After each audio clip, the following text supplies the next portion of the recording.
Great.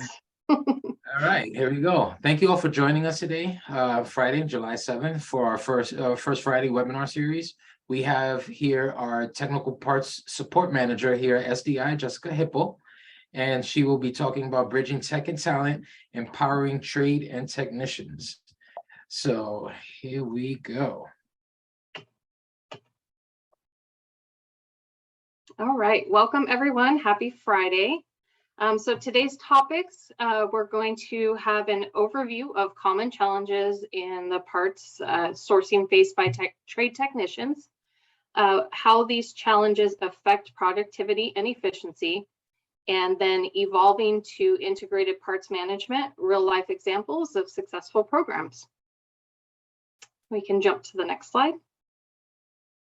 Thank you. So common challenges technicians face today are usually back orders and long lead times, which lead to delays in their completion time of work orders, which then amounts to an impact of time management and productivity loss. The extra time and the energy for the techs and or office personnel to research to find another supplier or equivalent parts for those back ordered items, that's what our team helps with, and that's the support that we provide. We work with suppliers and we do our own research to find alternate or equivalent parts. And we work to source those parts from other suppliers that may have parts on their shelves, even if maybe the manufacturer doesn't have it or something. You know, the biggest thing today is time. Everyone's in a hurry. Time management, productivity, that's the big thing that drives everything. If something's broken, we're not making money.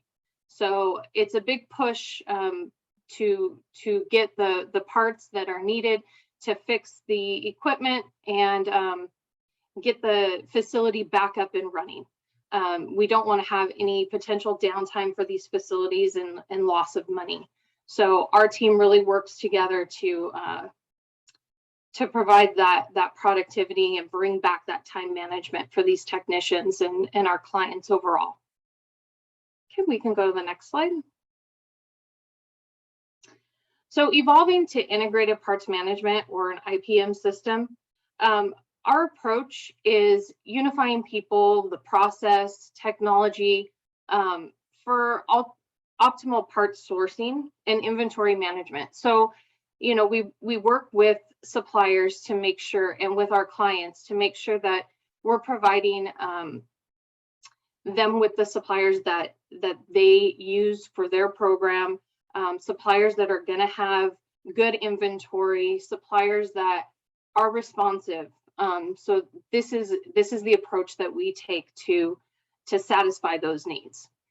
Active mitigation, going beyond symptoms to address root causes of parts sourcing issues through improved supply chain, through the visibility and the control. We're also empowering the technicians. So I'll talk a little bit later about some of the things that we use that helps the technicians they can look at manuals, they can figure out their parts, and we work with them to source their parts and to allow them to focus on their task. They don't have to deal with the suppliers or dealing with finding parts, calling 5 suppliers. They put the burden on us so they can focus on their task, and essentially their productivity and efficiency increases. So this ties into the next one, impact on work orders. So, you know, every technician has a time period that they need to get their work order completed. So we're always trying to prevent delays on that. We work with our buyer team, our customer service team, to ensure that we're reaching out to the suppliers, finding out ETAs, and trying to get their work orders completed. Productivity and downtime. So, you know, same thing. If they have equipment down, you know, the client's losing money. So we want to increase that productivity, and eventually, make everybody money in the world, right? So we're streamlining our parts management by using tools that we've created, forms, tech vault, different productivity management that is streamlined and helps them improve their quality. We can go to the next slide, please. So a little bit about what my team does, the technical parts support team. We're comprised of former technicians, people that have worked in at parts counters. We have a huge variety of experience within our team. Some are more dedicated and to certain trades, but we are overall a great support team for technical parts. So what our team does is we fill the communication void between maybe like a technical team and a non-technical team. We fill that void and that communication between the two teams, and when communicating with the technician, there's words used or phrases used out there that maybe a non-technical team may not know. So we bridge that gap, and we help those teams out with the efficiency and the flow of everything. We're also making sure that technicians immediately have access to technical data. We have the tech vault that will be coming up next. We have forms. We have different tools that we can use to make the technician's job a little bit more efficient and streamline their productivity, basically. This is awesome. I have a question that just came in.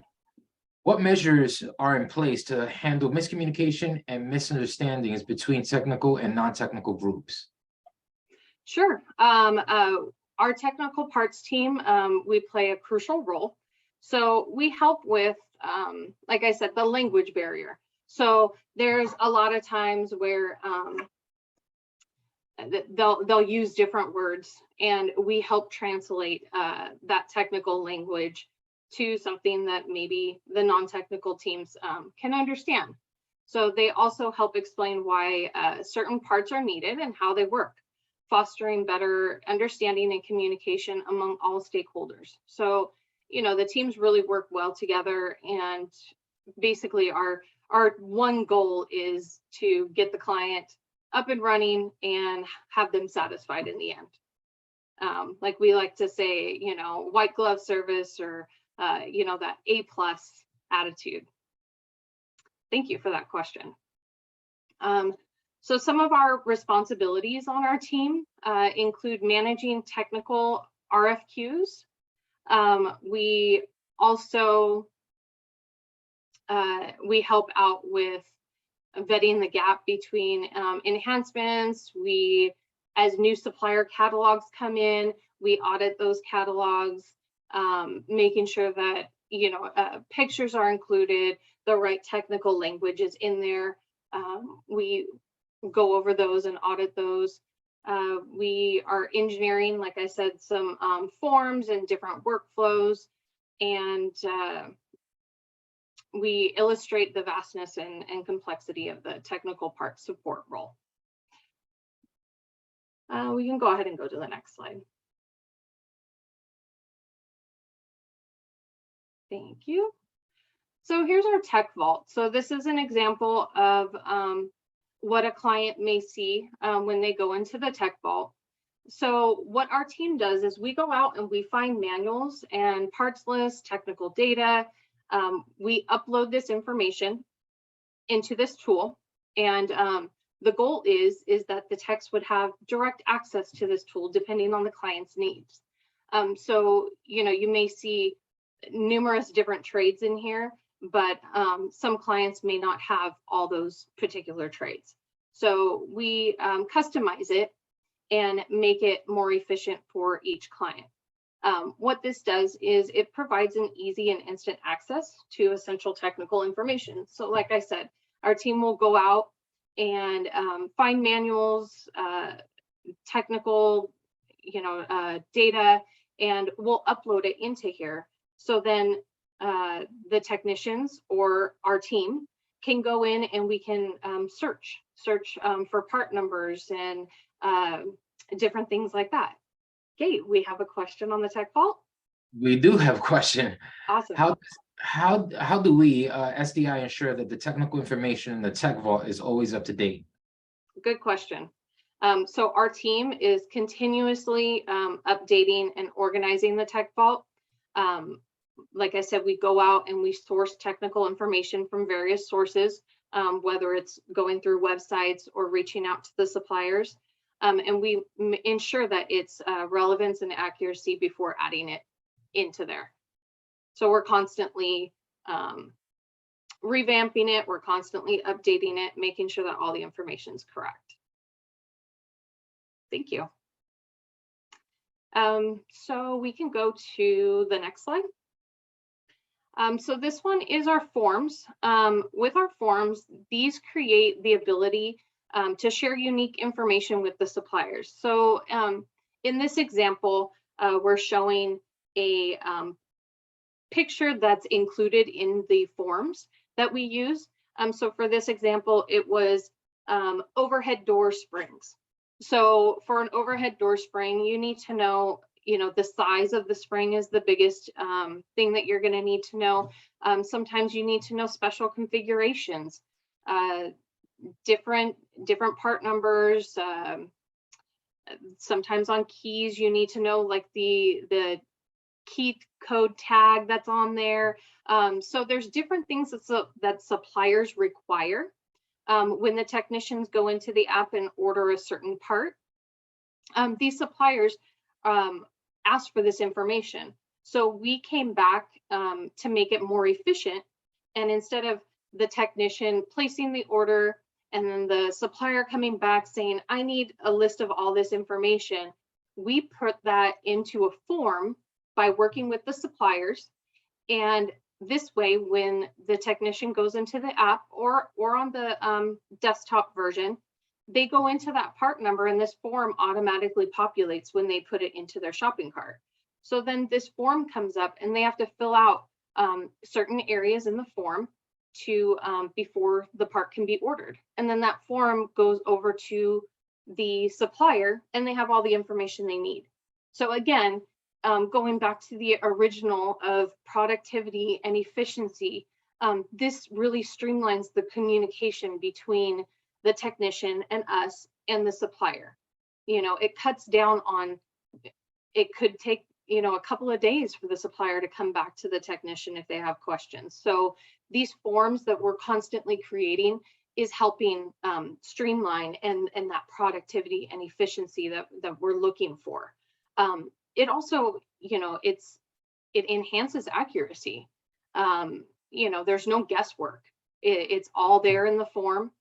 There's no guessing, and everybody's happy at the end. They all get the correct parts that they need. And next slide. I think that's pretty much it. So the big thing on the parts parts team is, we're always working to streamline and the productivity and efficiency, and like we said, bridge that gap between the technician and the supplier and our team. Awesome. I have two more questions for you. Okay. How do you train team members to use the tech vault? So we have a comprehensive onboarding process that includes detailed training on how to use the tech vault.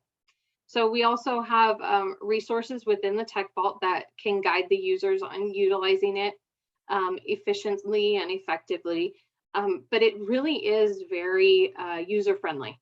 You go in there and you find the trade, click on it, and you find the the model that you're working on or the equipment that you're working on, and there it is. There's all the information for you. Awesome, awesome. And last question, what measures are in place to what measures are in place to handle miscommunication or I think I asked that already. Yeah. We did go over that earlier. Yes. We are good. I do want to remind everyone that a PDF of this deck will go out to everyone that has registered, as well as a link to see the webinar once again at your leisure. If you have any questions or concerns, please feel free to contact us, and looking forward to our next webinar. Thank you so much, Jessica. It was a pleasure. Thank you.